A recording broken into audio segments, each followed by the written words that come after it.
Maria Leonor Leni Robredo is a Vice President of the Philippines. Born in April 23, 1965 in Naga, Camarines Sur. She graduated elementary and high school in 1978 and 1982 from Universidad de Santa Isabel. In 1986, she graduated with a degree in economics from the University of the Philippines, Diliman. She completed her Juris Doctor degree in 1992 from the University of Nueva Cáceres and passed the Philippine Bar in 1987. Before entering public service, Leni Robredo was a researcher and economist at the Bicol River Basin Development Program Office from 1986 to 1987. She was an economics professor of the Universidad de Santa Isabel from 1987 to 1997. She joined the Public Attorney's Office until 1999, rendering legal assistance, counseling, and other legal services to indigent litigants to ensure their free access to the courts as mandated by the Constitution. Leni Robredo is the 14th Vice President of the Republic of the Philippines. After years of working with the poor and the marginalized, teaching the less fortunate about their rights under the law, she stepped into the political arena in 2013 when she won as a representative of the 3rd District of Camarines Sur. She worked in the 16th Congress of the Philippines in 2013. She won as representative of the 3rd District of Camarines Sur. She was vice chairman of two committees, Committee on Good Governance and Public Accountability and Committee on Revision of Laws. Among the laws she passed are Philippine National Railways Charter Extension, Sangguniang Kabataan Reform Act of 2015, Tax Incentives Management and Transparency Act, Open High School System Act, Graphic Health Warnings Law, Criminalizing Premature Marriage, Strengthening the Probation System, Election Service Reform Act. On August 1, 2016, Leni Robredo was awarded the Honorary Outstanding Women Award of the Year 2016 by the Thai government. This recognition was given to Robredo, citing her work and advocacy for women's empowerment and pushing her gender equality. On August 23, 2016, Robredo was awarded the Most Influential Filipino Woman of the World Award by Filipino Women's Network, a non-government organization. Many political issues about electoral protest. Marcos filed an election protest to the Presidential Electoral Tribunal on June 29, 2016. Marcos wanted a recount in 27 provinces and cities in 36,000 precincts. Marcos sought for the explanation of supposed 3 million undervotes, which were allegedly unaccounted for, which Robredo camp said that is normal. Robredo filed a counter-protest, which the tribunal rejected in September 2017. In October 2019, a resolution by the Supreme Court sitting as the Presidential Electoral Tribunal confirmed that Vice President Leni Robredo's lead over former Senator Bongbong Marcos increased by 15,000 votes after it conducted a recount in three provinces chosen by Marcos. On February 16, 2021, the PET unanimously dismissed Bongbong Marcos' electoral protest against Vice President Leni Robredo. Media reports the reasons for the dismissal as failure to allege specific acts showing electoral fraud, allegations which were bare-laden and generic, and repetitious allegations. No critical information as to time, place and manner of irregularities, and the absence of substantial recovery of votes in the three pilot provinces Marcos had chosen, where Robredo actually gained additional votes with 1,510,718 against Marcos' 204,512. Robredo officially announced her campaign for President of the Philippines on October 7, 2021. Hours after the announcement, a source from Robredo's camp revealed that she had selected Senator and Liberal Party President Francis Pangilinan as her running mate.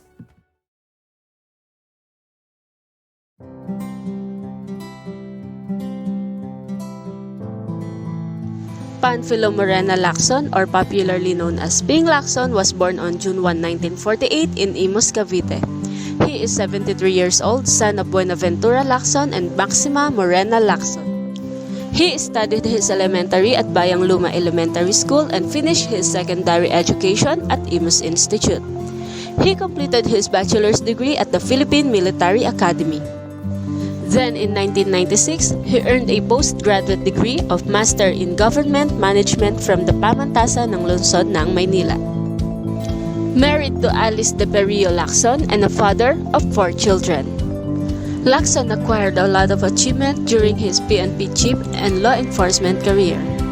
And what he did during his Senate terms, taking down the multi-billion peso pork barrel system, filed corruption charges against several public officials and contractors, principal sponsor and one of the authors of the Anti-Terrorism Act of 2020, one of the authors of the Bayanihan to Heal as One Act, and co-author of the GMRC and Values Education. Key measures authored, sponsored, or co-authored by Lacson from the 12 to 17 Congresses, authored bills to curb criminality and corruption, and to streamline the bureaucracy, training and scholarship courses attended by Lacson, awards, medals, and special citations Lacson received during his service.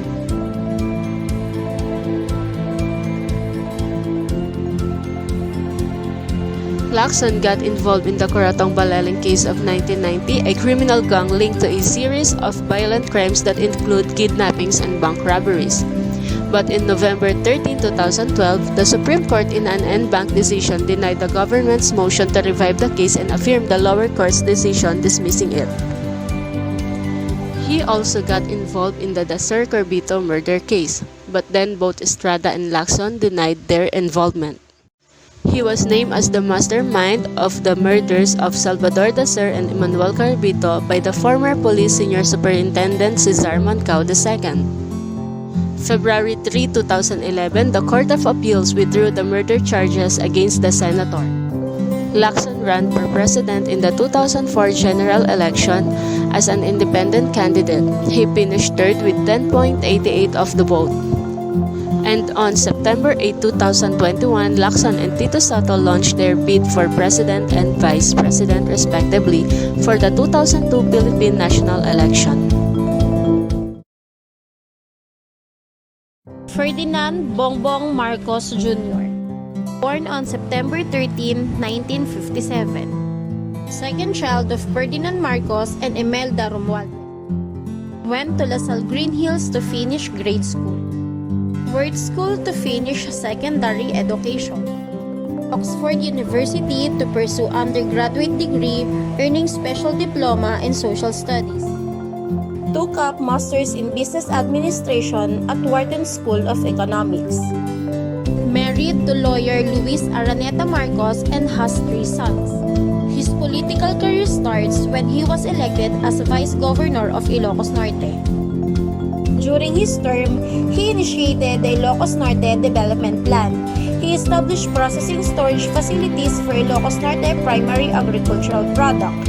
He upgraded basic service such as water, power, and transportation.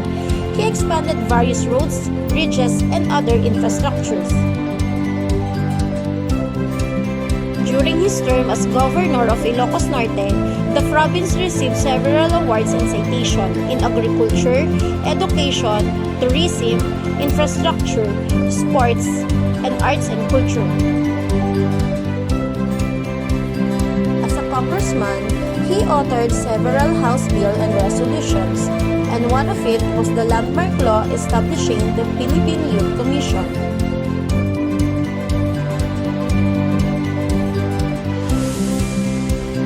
In 2010, Bongbong Marcos won a seat in the Philippine Senate, placing 7th overall. He also accomplished 372 bills and resolutions, and 54 bills passed into law.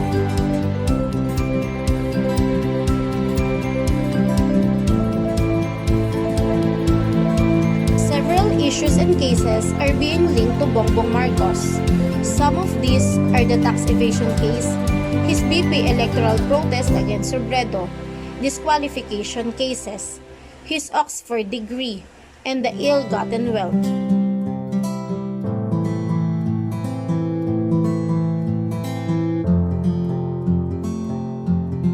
Marcos declares his presidential candidacy with Sara Duterte as his running mate.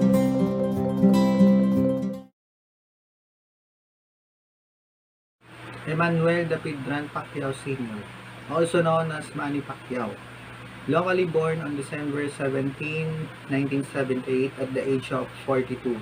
He is born in Kibawe, Bukidnon and he raised in General Santos, Philippines.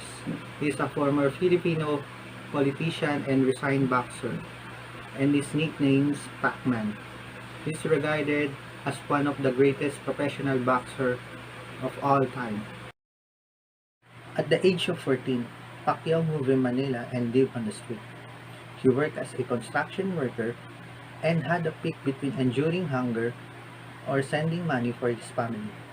Pacquiao completed his elementary education at Saavedra Saway Elementary School in General Santos City. In February 2007, Pacquiao took and passed a high school equivalency exam and was awarded with a high school diploma by the Department of Education. And his college has studied in Notre Dame, the Jangas, and the University of Makati. On April 17, 2014, Pacquiao, a lifelong passionate basketball fan, and to join to the PBA, also known as Philippine Basketball Association, as a playing coach of Kia Motors basketball team for the 3 seasons from 2014 to 2017 before founding the semi-professional basketball, also known as Maharlika Pilipinas Basketball League.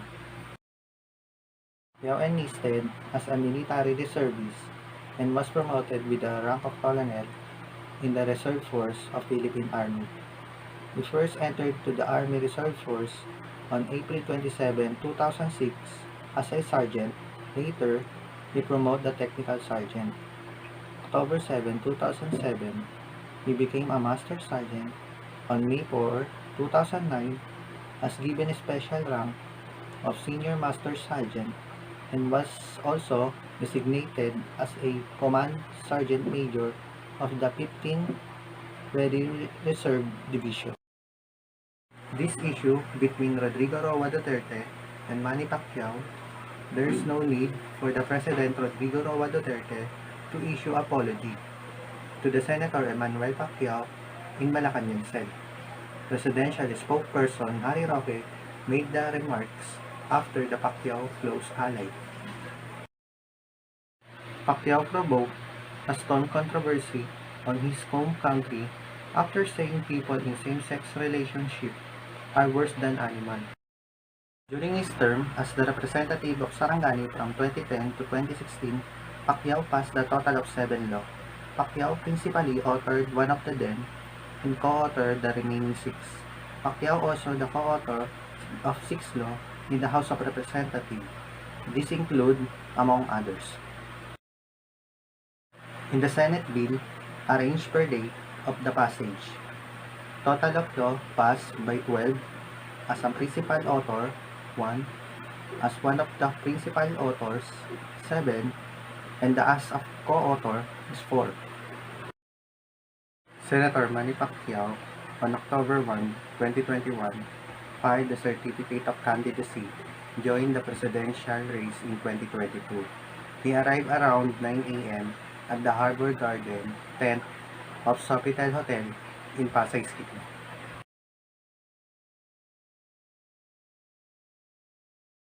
Francisco Isko Moreno Domagoso, popularly known as Isko Moreno, a politician and actor, born on October 24, 1974. The child of Joaquin Copias Domagoso and Rosario Moreno. He has a wife named Diana Lynn Ditan. They have 4 sons and 1 daughter.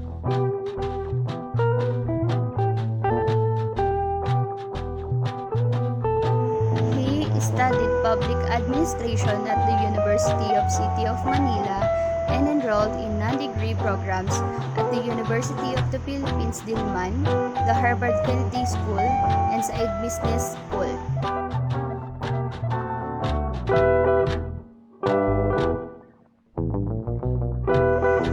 In 2004, he made an appearance on his life story featured by Maalaala Mo Kaya.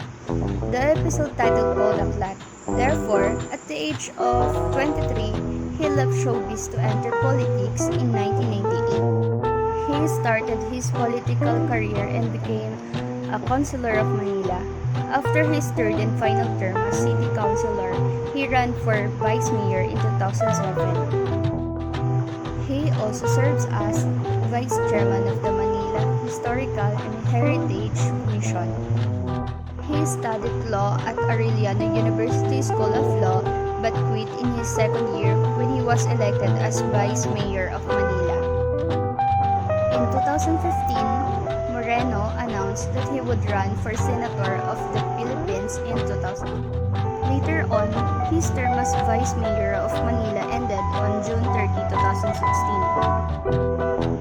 He was appointed as the chairman of the board of the North Luzon Railways Corporation, North Rail, of Rodrigo Duterte, and later on, he was appointed as Undersecretary for Luzon Affairs at the Department of Social Welfare and Development. He officially resigned from this post to run for mayor of Manila in the 2019 elections.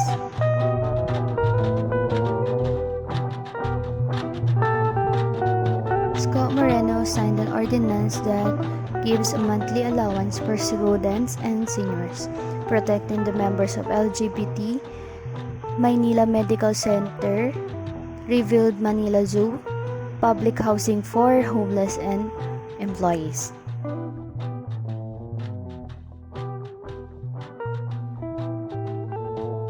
These statements are towards his issues. Moreno and other 5 councilors were arrested by the police due to alleged bingo operations held in a public place. Moreno denied the bingo game was in a public place in Santa Cruz, Manila, and believed that then Mayor Lim was involved in his arrest and that the bingo game was not illegal. The gambling charges were eventually dismissed by the Department of Justice due to lack of evidence. Therefore, Moreno and several local officials went before the Ombudsman for allegedly pocketing over 70 million pesos in real property taxes in 2013.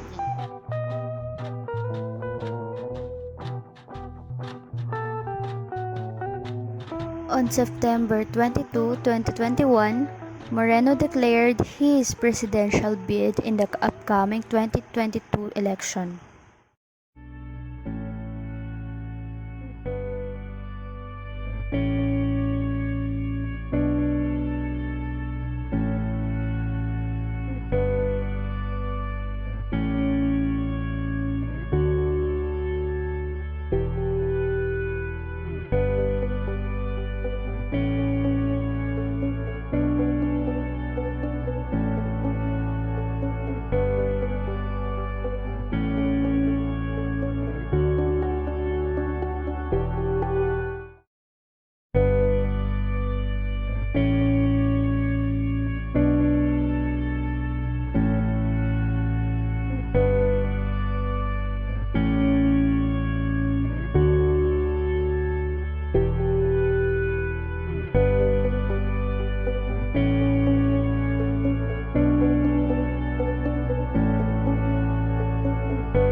Vote wisely!